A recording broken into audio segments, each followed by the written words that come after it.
아무튼 어렵네요. 지금 무슨 지금 예. 21개인데 3개 했어요. 3개 했는데 100분을 다 썼습니다 벌써. 배고파요. 네. 먹고 시작해야 될 것 같아요. 안 되겠습니다. 오늘은 여기까지 하고요. 다음에 한 번 더 모시는 걸로 해야 되겠습니다. 예, 지금 뭐 서울까지 오지도 않았어요 지금. 지금 재건축 재개발 얘기도 좀 더 말씀드려야 되고, 예, 좀 여러 가지가 있는데. 부동산도 못했네요. 예, 죄송합니다. 오늘은 이 정도 하고 좀 마무리를 해야 될 것 같고요. 네. 배가 고파서 더 이상 못하겠습니다. 진짜 이거 방송 듣고 정말 공감 댓글 많이 다음에 불러달라고 하면 네. 구독님 시간 되세요? 지금 저 요즘에 그 카페도 하고 지금 그렇게 행동을 하고 있으니까 열심히 네. 할 겁니다. 네, 다시 한번 그리고 모인다고 아마 이 방송 하니까. 들으신 다음에 추가 질문도 많이 들어오실 것 같고요. 진짜 그렇네요. 그다음에 또 저희 의견에 좀 이렇게 어떻게 보면 좀 반대되는 의견도 말씀해 주실 것 같기도 하고 그래요. 제발 네, 근데 해주셨으면 저는 좋겠습니다. 방송을 들어보신 분들은 아시겠지만 이게 뭐 투기 양성 이런 방송이 아니었습니다. 분명히 대한민국을 사랑하는 사람 입장에서 좀 어떻게 보면 국가 균형 발전을 위한 여러 가지 제안을 했다고도 생각을 하고 있고요. 그다음에 그 지역에 살고 계신 분들한테도 조금 도움이 됐으면 하는 방송이었다고 생각을 하고요. 마무리를 하면서 좀 이제 제가 모두 발언 기회를 드릴게요. 한 1분에서 2분 정도씩 결국 지금 부동산을 어떻게 해야 되는지 지금 소신껏 한번 얘기를 해주시면 좋을 것 같습니다. 예, 부장님. 네. 저는 부동산 시장에 대해서 지금은 부정적인 시각도 있고 긍정적인 시각도 있고 많은 분들이 혼란스러우실 거라고 생각하는데요. 부동산 시장은 우리가 먹고 자고 사는 데 있어서 가장 중요한 의식주라고 하는 부분이기 때문에 이 움직임은 우리의 사는 데 굉장히 영향을 미칠 거라고 생각해요. 그렇기 때문에 괜히 이거를 뭐 어떤 좀 다른 시각으로 보지 마시고 본인의 주거라는 차원에서도 그렇고 충분히 구입을 하셔서 거기에 편안한 마음으로 살게 되면 그거를 통해서 또 많이 배우실 수가 있고 또 다른 투자나 이런 식으로 연결하실 수 있을 거라는 생각을 하거든요. 그러니까 여러분들께서도 지금 혼란스러워 보이지만 오히려 지금이 기회라는 생각을 가지시고 부동산 시장을 좀 많이 보시고 임장도 많이 다니시고 그렇게 해주셨으면 좋겠습니다. 네. 일단은 좀 공부를 해주셨으면 좋겠다는, 좀 노력을 좀 해주셨으면 좋겠다는 좀 말씀해 주셨고요. 예, 정지현 대표님. 네. 참 우리 대한민국 부동산 다 애증의 대상인 것 같아요. 근데 이제 우리가 내 집 마련했던 케이스를 한번 보면은 저도 또 그렇기도 하는데 집값이 오르길 바래서 내 집 마련, 첫 집을 마련하는 사람은 없다고 봅니다. 네. 그러니까 어떤 얘기냐면요. 내 집 마련이라는 게 어떤 자기의 생애 주기별로 해당이 돼서 할 때도 있는데 그때 당시에 집값이 떨어져서 나는 정말 부동산 투자 못해. 이런 사람들도 있고 나는 어떻게 하다 보니까 집값이 올라왔어. 이런 사람들도 있는 것 같아요. 그렇게 되면은 이제 부동산에 대해서 싫어하는 수도 있고 이제 이렇게 되면 하락론자가 되고 부동산에 대해서 좋게 생각하는 사람도 있지만 정말 부동산을 길게 본다면 정말 오르고 내리고는 잠시일 뿐이라고 생각이 들거든요. 그렇지만 중요한 거는 내가 살 곳이기 때문에 적어도 공부를 해야 된다. 부동산에 공부할 수 있는 방법이 상당히 지금 많이 노출되어 있잖아요. 팟캐스트라든지 유튜브라든지 카페라든지 블로그. 그런데 너무 많은 정보가 있어서 또 혼란스러울 수도 있을 것 같습니다. 그렇지만 자기만의 인사이트를 만드는 과정에서는 그래야지만 정말 좋은 내 집을 마련할 수 있지 않을까. 공부의 시간을 갖고 조급하지 않고 길게 보시면 정말 행복한 내 집 마련을 다 하실 수 있을 거라 생각이 듭니다. 너무 좋은 말씀 감사합니다. 마지막으로 월천대사 이전 대표님. 예, 실수요자에 대한 이야기는 정지영 대표님이 해주셨으니까 저는 투자자분들한테 저와 동일한 상황이신 분들한테 말씀을 좀 드리고 싶은 것들이 있는데요. 저는 원래 금융경제에는 관심이 없었어요. 부동산, 사실 주식을 못하기 때문에 부동산을 했었고요. 그런데 자산이 쌓이고 내 재산이 늘어나니까 정치도 관심이 가고 이제는 금융도 안 볼 수가 없는 거예요. 환율이 올라가질 않나, 이게 비트코인 다시 뛰질 않나. 그다음에 또 IMF가 개입을 다시 하기 시작했다는 거예요. 사실 그 뉴스가 어저께 조금 보고 이거 뭐지? 이런 생각이 들었었거든요.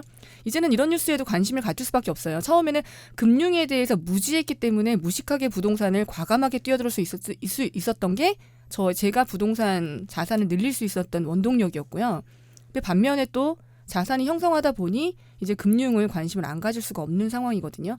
지금은 투자를 하셨던 분들 같은 경우는 조금 무리해서 꾸려오셨던 우리의 유동성이라든가 대출이라든가 이런 대출 관리, 그다음 물건 관리들을 조금 생생하게 하시면서 다음에 우리가 이걸 지금 갖고 있는 자산들을 좀 지켜가면서 다음 단계를 어떻게 가야 될 것이냐.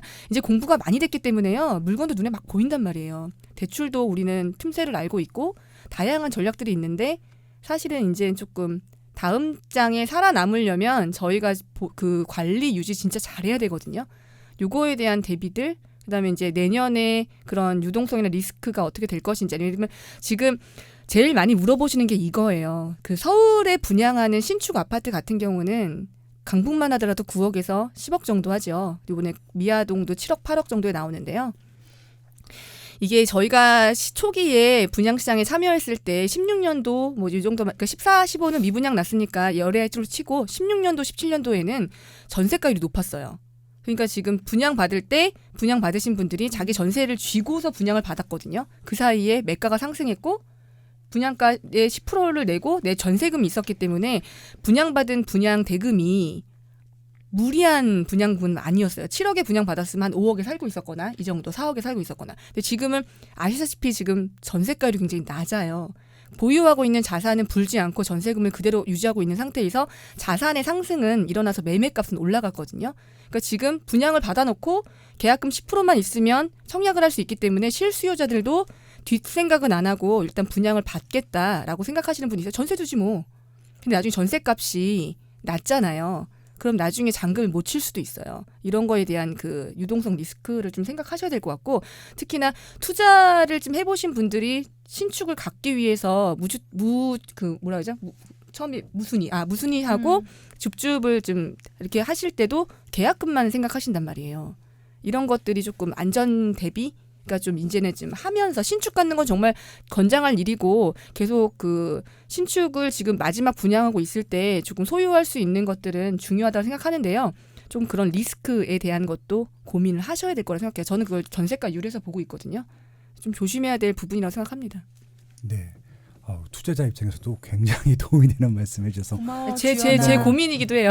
너무 감사하고요. 저도 보류지 고민을- 뛰어가서 하고 싶죠. 마음은. 해봐야 될 것 같네요. 지금 무주택자도 1주택자도 다주택자도 공부를 해야 되는 타이밍이 왔고요. 각자 도생하는 게 맞는 것 같아요. 지금 이게 다 죄송한데 따로 놀고 있어요. 그러니까 정책도 따로 놀고 있고 은행도 따로 놀고 있고 건설사도 따로 놀고 있고 소비자도 따로 놀고 있기 때문에 다들 동상이몽을 하는 것 같아요. 그러니까 맞아. 목표가 같은 것들처럼 보이지만은 다 아니에요. 다른 액션을 취할 수밖에 없는 세상이고요. 그래서 결국은 지금 저는 주택 보급률이 100% 넘은 시점이 2010년도 전후예요. 지금마다 다르긴 하지만 그때부터는 양으로 해결할 수 있는 부동산 문제는 없다라고 생각을 하고 있습니다. 그다음부터 저는 질적으로 그런 시절로 바뀌었다는 것들을 굉장히 여러 번 강조를 말씀드리고 있는데 지금 많은 아파트를 희망하는 사람들 같은 경우는 질적인 아파트를 희망하는 것들이지 자기가 관심 없는 입지의 아파트들은 아무리 새 거라 하더라도 일단은 관심이 없다는 생각을 해보고 있습니다. 그래서 이 방송을 아마 정부 관련자 분들도 듣고 계실 것 같아요. 당연히 그렇겠죠. 그다음에 건설사 분들도 듣고 있을 것 같고요. 그다음에 또 많은 저희를 또 견제하는 세력들도 듣고 있을 것 같은데 그분들한테도 좀 말씀드리고 싶어요. 그러니까 사람들의 니즈들이 있을 텐데 나쁜 사람들의 니즈가 아니라 일반 우리 주변에 있는 분들의 니즈일 텐데 그분들 소리를 좀 들어보시고 그분들이 필요로 하는 것들을 제공해 주는 게 전 정치의 역할이라고 생각을 하고 있고 좀 우리나라에서 힘이 있는 사람들의 역할이라고 생각을 하고 있습니다. 그러니까 정치를 하지 마시고 저는 좀 진짜 복지를 해줬으면 좋겠습니다. 지금 복지 하시는데 그건 복지가 아니라고 생각을 하고 있거든요. 제가 오늘 주거시대조사 말씀하셨지만 저도 칼럼으로 쓰기로 했는데 청년들의 월세 비율이 낮아지고 전세 비율이 높아졌기 때문에 주거복지가 좋아졌다고 쓴 거예요. 그럼 그 전세 비율이 높아졌으면 전세는 누가 제공한 겁니까? 그 전세는 공공에서 제공 못 하잖아요. 그러니까 그게 되게 넌센스한 거예요. 그러니까 정말 본인들도 다 전세자금 알고 대출 있는 거예요. 때문이에요. 그러니까 이게 괜히 다 주택자들이 필요한 것뿐만 알면서도 이런 부분들이 있기 때문에 제가 뭐 다주택자들을 공모하자는 얘기가 아니라 사람들이 원하는 건 월세가 아니라 전세잖아요. 그럼 전세를 누군가 공급해야 되는데 그럼 공공에서라도 전세를 공급할 생각들을 해주셨으면 좋겠다는 생각을 해보는 겁니다. 그런 식으로 적극적으로 사람들이 원하는 게 무엇인지를 들어봐야지 무조건 갭 투자하는 사람 나쁜 사람이고 전세 투자한 사람 나쁜 사람이라고 매도하면 안 된다는 말씀을 드리고 싶은 것들이고요. 그래서 지금 그런 식으로 사람들이 자가든 임차든 희망하는 부분들을 좀 디테일하게 들어줬으면 좋겠다는 생각을 해보고 있고요. 그래서 그럼 디테일한 그런 니즈들을 좀 충족해가는 대한민국이 됐으면 좋겠다라는 차원으로 오늘 자리 마련한 거고요. 오늘 너무 조금 얘기했어요. 다음에 한 번 더 나와주셨으면 좋겠다는 생각을 해보고 있고요. 일단 반응들을 보면서 또 모시도록 하겠습니다. 오늘 괜찮으셨어요? 네, 재밌었어요. 아무튼 정부 정책만 믿고 내 집 마련 기다리시는 분들이 있을 텐데요. 기다리라고 하는 사람이 제일 나쁜 사람이에요. 저는 그렇게 생각합니다. 그러니까 아마 연애 해보신 분들은 아시겠지만 기다리라고 떠나신 분들은 안 옵니다. 그러니까 제 생각에는 딱 군대 기간이 딱 기다리는 한도 기간인 것 같아요. 그러니까 2년 전후잖아요. 2년 3년. 그거 이상 기다리게 하는 사람들은 기다리지 마십시오. 그 전에 다 해결하셔야 되고요. 2년 내에 내 집 마련을 하십시오. 그런 목표로 움직이시면 좋겠습니다. 오늘 100분 토론 여기까지 할까요? 네. 고맙습니다. 네, 고맙습니다. 수고하셨습니다. 감사합니다.